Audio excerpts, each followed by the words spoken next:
This week, I believe that the NAS100 market shocked a lot of us. You can see that the momentum here is mostly bullish. It consolidated a bit and then pushed up. But as you can also see is that the trading ideas from last week played out to the buys for sure. Even though our game plan last week was to go all the way down here, it barely even went any of this way. It came back up and then continued to push up. So let's just go ahead and clean up the chart from last week and then come up with a fresh analysis for this week. So as usual, I am going to go ahead and go to the weekly time frame so that way we could take a look at all of the levels that we have drawn and see where price could possibly go from there. Now, if you remember from last week, what if you can trade gold or any market in just 1 hour per day, even if you have a full-time job, and still grow the account? Most traders think that they have to sit in front of charts all day, and maybe if they step away, they may either miss a setup or they may come back to a losing trade. Well, in this free masterclass, I'm going to show you a calm and repeatable way for you to enter trades with confidence, and you can lose all the anxiety when you step away from your charts. Go ahead and check out the free masterclass. It's totally free. I did have all these lines and I called them all out. So this week I'm going to do something a little bit different. Basically just clean up these bottom levels, especially because price is now showing signs of bullish momentum. So we want to focus mostly on the buys. At least that's what I'm focusing on for this week. If you want to do something different, obviously do that. But I'm focusing on the buys. We have a bullish candle here from the previous week, and then this week ended bullish. So I think this is a good amount of lines to keep for this particular market. So let me go ahead and call out these levels for you.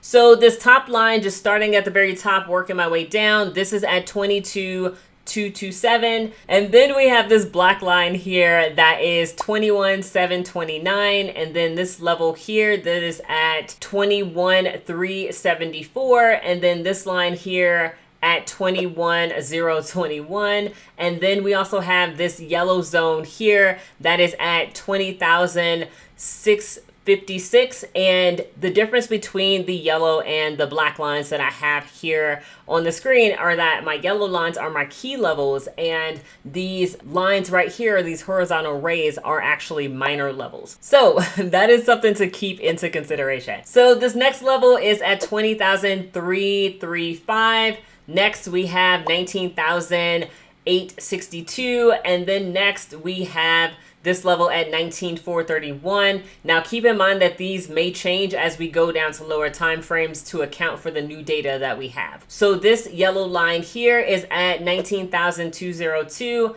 Next we have, let's see, I'm gonna keep that. And then next we have 18,500 flat, which is a really nice level. And then next 18,065. And next we have 17,568. And then this last yellow level is at 17,221. So let's go ahead and go down to the daily time frame where we got more candles and we can make more decisions. So you can see that these things are lining up quite perfectly. And starting from the top, everything is looking good so far. Like I said, we'll refine as necessary. I'm just looking at the levels based on this new information that we have right here. So looks good on a daily. Let's go down to the H4 time frame. Okay, and we actually want to concentrate our efforts inside of here because this is where the new data is. So looking at the levels, so I'm just gonna start from the top here. This still looks good. Nice resistance over here. Here we broke resistance. Let's see. I think this level could be better if we moved it down just a little bit. So now we're sitting at 19,798, really close to 19,800. So it may be a little bit different on your chart. Move it if you want. And then this next level here, there was a lot of consolidation here and a little difficult to trade, but let's just go ahead and see if we find a level that we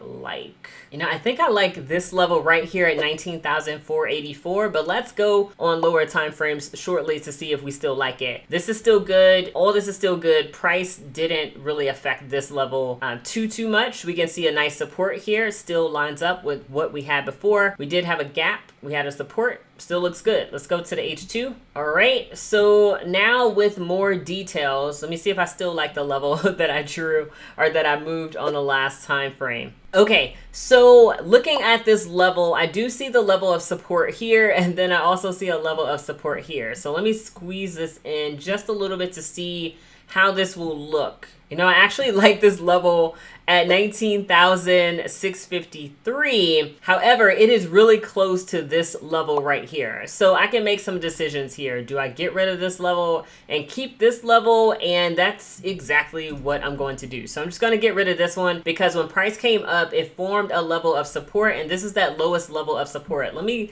zoom in because it's really tiny to see. All right, so right here, it formed this level of support, and then it continued to push up from here. So I want to focus on this level of support, and just to say it again, it's at 19,653. So I still think that that's going to be a lot stronger than what I had before. Okay, so now that we're at this yellow level, things still look good. However, I think I want to remove this mini zone that I created and then move this level down. Do I want to move it all the way down? Okay, so I want to move this level to 19,126, mainly because it's the same idea. Price came up, created some level of support, and then pushed up from there. Yes, we had these candles that came through, but price pushed right back up and continued the momentum bullish. So that's why I want to place my level there, and everything else is looking good. So if you found this helpful so far, go ahead and comment, like, and subscribe, and let me know what you liked about this video, so that way I can continue to do more of those things in the future. So now let's go ahead and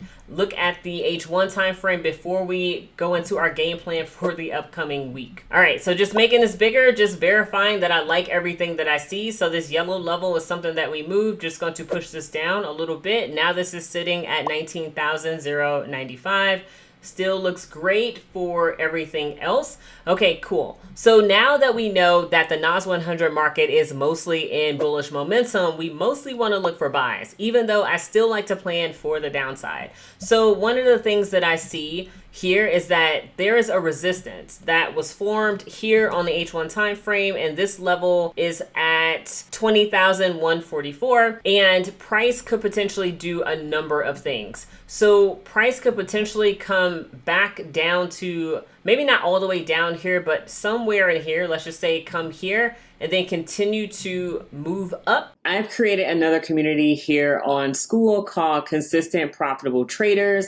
And if you want to join, you can go to school.com/traders in order to join this free membership. I have a number of things here inside of the community. You can see that the community is growing. There are people being added almost every single day. And then inside of the classroom, I do have some things here. I'm constantly adding new things, new resources for new traders. And if you go over to the calendar, then you'll see that I have a monthly call with everybody inside of this group. So if you want to join this community, go ahead and go to school.com/traders, and I'll see you there. And get to this next resistance level at 20,335. It could do that. That's one idea to continue that bullish momentum.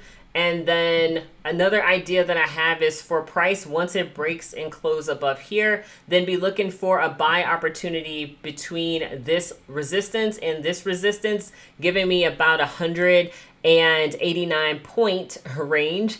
And that could be a good opportunity depending on your trading plan. It definitely fits within mine, because if I was to capture at least half of that, that would still be a great trade on NAS100. So that is something that I'm thinking of as well. And let me put this right here. So let's just say come somewhere down here. And then this area is 675 points. Amazing day on NAS100 if that was to play out. And then to the downside, you could temporarily take a short from this level to here for 572 points. I'm not really keen on the sells this week, but it is an idea that I have. I just like to keep my options open, because as we know, the market can change like the weather, and we just want to be prepared. So those are ideas there, but mostly I would be looking for buys. So let's just say if price came into this range, for whatever reason, it still would be maintaining market structure for the most part. And I would want to go from here to here Obviously, it's going to be about the same on the opposite side, 560, give or take a few points. So this is generally my idea for the downside. Now, another idea for the upside, let's just say if price was to break through this resistance at 20,334, we could take another trade up to this key level at 20,646. And this is a 311 point range, which is definitely more than enough range. And if we see how much room price moved just in this one leg alone, meaning from right here to where price currently is, that's over 1,000. That's 1,158 points inside of this market. So definitely enough room for any type of move for this upcoming week. Obviously, NAS100 is traded because there is a lot of volume, and this could potentially be a really great week coming up. We do have some economic events, so make sure you check out that in the news and just make sure that you're prepared for this week. So this is my analysis for this upcoming week. If you like this video, go ahead and give it a like and subscribe, and I'll see you next week.